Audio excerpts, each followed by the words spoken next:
give another big thank you to our platinum sponsor, First Insurance Funding, for sponsoring today's session. First Insurance Funding is the largest independent premium finance company in North America and specializes in providing complete financial solutions to its customers. For today's sponsor spotlight presentation, we've invited First CEO Mark Steenberg to join us to provide additional insight. Mark joined First in the year 2000 and has more than 30 years of insurance industry experience. Prior to joining First, he was a senior leader at Kemper Insurance in Long Grove, Illinois. As CEO, Mark directs First growth through operational advancements, innovations in technology, and strategic initiatives. He's responsible for the success of First's Canada division and more than 300 different team members. Mark, thanks for joining us. Glad you're here. It's good to be here, Phil.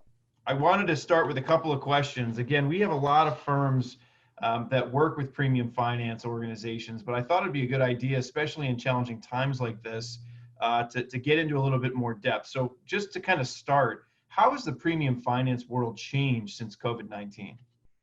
So thank you for having us. We're pleased to be a sponsor and partner with MarshBerry, and pleased to work with the majority of the agents that are probably on this call.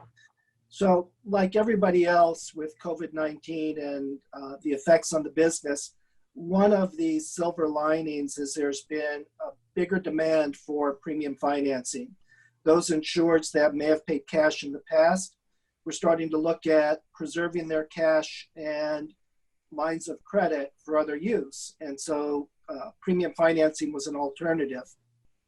So that was one of the silver linings that affected us in a positive way. As well, John talked a little bit about agents moving away from agency bill, the effects of not wanting to take credit risk. Again, premium financing was a good option for many insureds under those circumstances.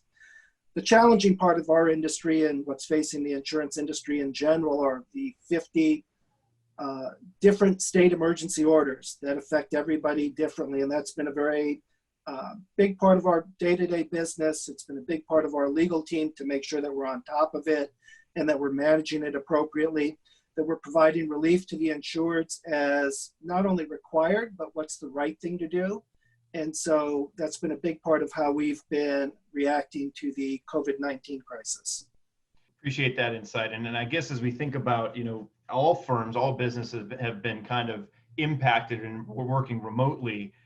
What's your experience been within First and any operational changes that impact the way you work with your clients or agencies? So the good part in working with our partner agents and insureds is that technologically we were able to get out on day one. We put everybody working from home before the state of Illinois closed the state. We put everybody out in early March and just simply said, we're going to work remotely. There were too many unanswered questions and people didn't know what was going to happen.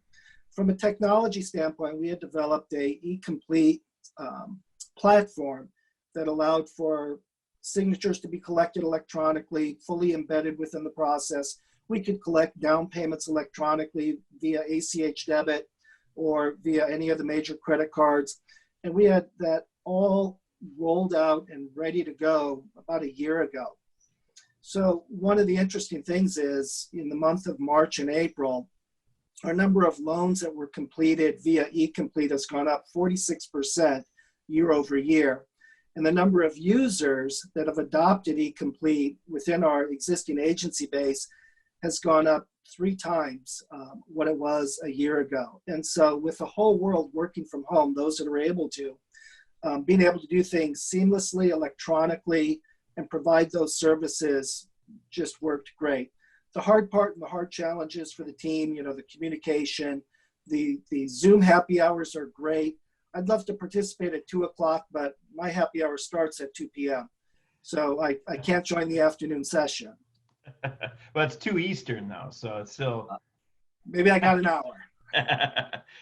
How about requirements? So when you look at premium finance situations, have the requirements become more stringent given the economic uncertainty we're seeing?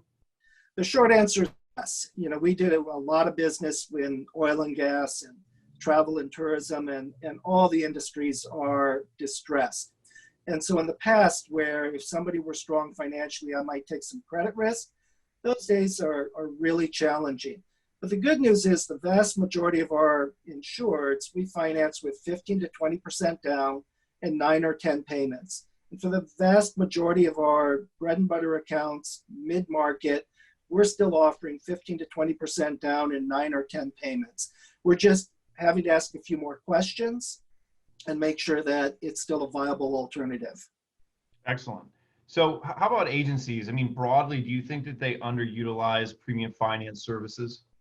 So historically, I think the answer to that is yes. It was sort of an afterthought in terms of how is the insured going to pay for their insurance premiums. What we've seen over the past 45 days is that cash flow is paramount. It's one of the discussions insureds and our top leading brokers are having on a day-to-day basis. You know, current accounts where they're in the middle of their premium finance program are saying, I need my return premium now for a reduction in exposure. And so we're reacting to that positively and holding cancellations, knowing that there's going to be a midterm endorsement. And so the brokers are having questions midterm, and as well as obviously at renewal or for the 4-1 accounts, how do you want to pay for this? So again, a lot of those customers that maybe use their lines of credit or paid cash, the brokers are presenting another option, premium finance. And premium finance is a off-balance sheet mechanism that most insureds are able to utilize without any effect on their existing lines of credit. And so it's been a big part of strong insureds that historically have paid cash are now choosing to premium finance. The other big part that agencies are realizing is that there is a revenue source for premium financing. It's not the most significant part to their business, but it's certainly an important part. And so managing that from the top down has been a strategy that they've employed.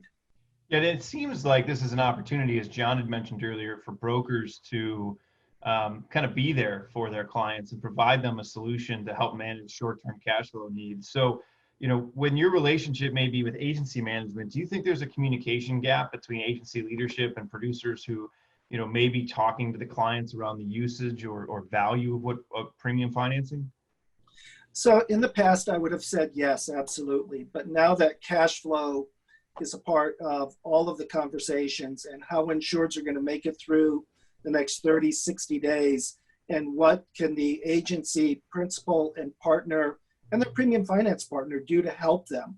You know, we take calls every day from agencies that are saying, can you delay this payment? I've got an insured that's expecting $10,000 in a credit. Can you apply that to the next installment? And that is a big part of what we're doing, is the service to our existing customers and providing solutions. Make a partial payment, we'll hold cancellation, we'll do different things for you. The other thing we're realizing is that if in the past insureds were presented with a direct bill option, many of our partner agents are saying, here's your 25 and 8 direct bill, but I can also get you 15 and 10 for a little lower down payment and a little smoother cash flow. Not to mention you could put 2, 3, 4 different carriers on the same premium finance agreement, cut your cost, sign up for ACH debit, have no transactional costs, sign up for e-bill, make it all seamless and electronic. And that's been a big selling point as well. That's excellent. Thank you, Mark. Really great information. And I really appreciate you joining us. Again, I think every little piece helps, and having tools available for producers to try to do the right thing to support their clients is only going to help ingrain them as strategic partners as opposed to vendors. So really appreciate it.